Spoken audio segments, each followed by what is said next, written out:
She's terrified of revealing her identity and risking the life of her teenage son, who she hasn't seen in 7 years.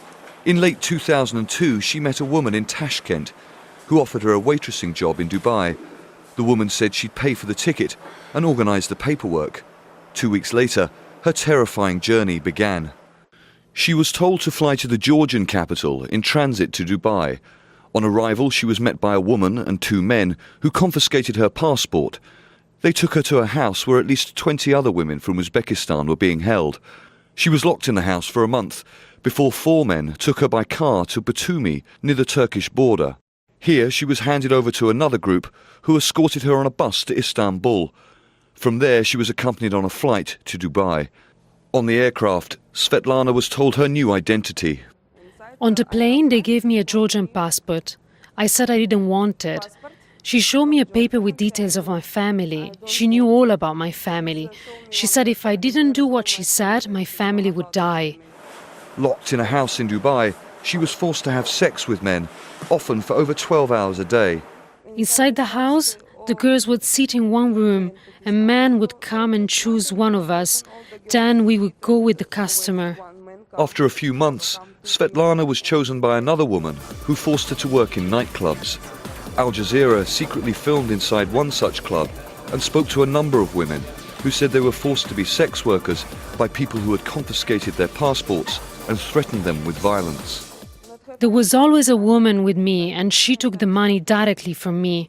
If we were late returning in the morning, they would beat us. After a 3-year period that saw her escape her traffickers in Dubai, only to be picked up by another group and forced to be a sex worker in Abu Dhabi, Svetlana has found protection at this, the Emirates' recently established shelter for victims of human trafficking. Staff there recognise the scale of the problem they face, both in the UAE and globally. We are working on areas of coordination with a number of institutions in the country, including the police and health authority. International coordination is also vital, so we are working with foreign governments and international organizations. Sadly, the level of awareness about this crime is very low. This has to change. If Svetlana had appealed to the police, she would have faced arrest. Despite its prevalence, prostitution is illegal in the Emirates. Neither does she trust the authorities in her own country. I'm afraid to go back to Uzbekistan, because in my country there are many problems with the police.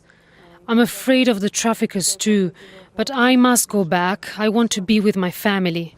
A country growing at astounding speed and dealing with often shocking human rights issues, as made evident by the recent US State Department report on human trafficking.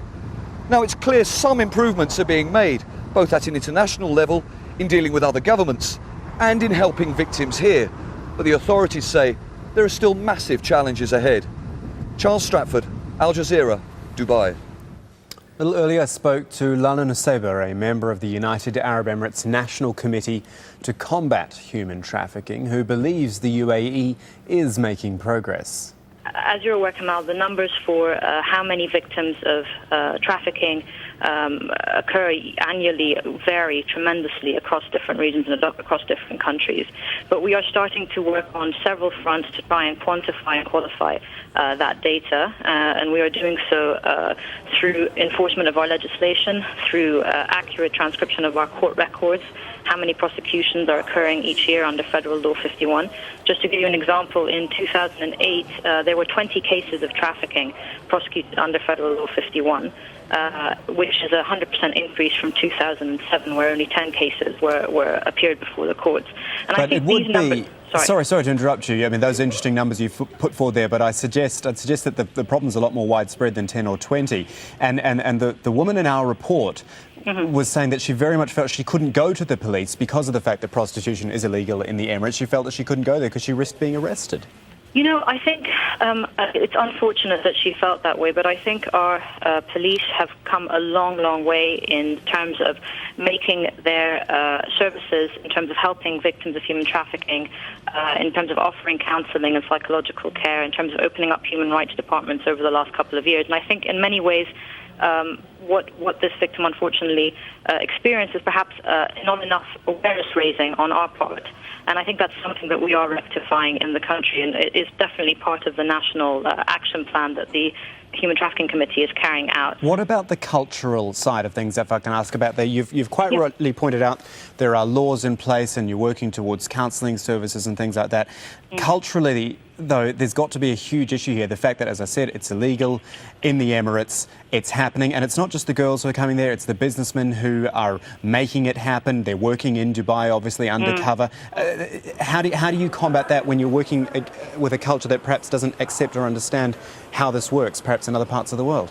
Although this topic may have been perhaps a little bit taboo several years ago, I would say that it's now so widespread that you can't really open a newspaper in the United Arab Emirates on a daily basis without seeing a case of trafficking highlighted there.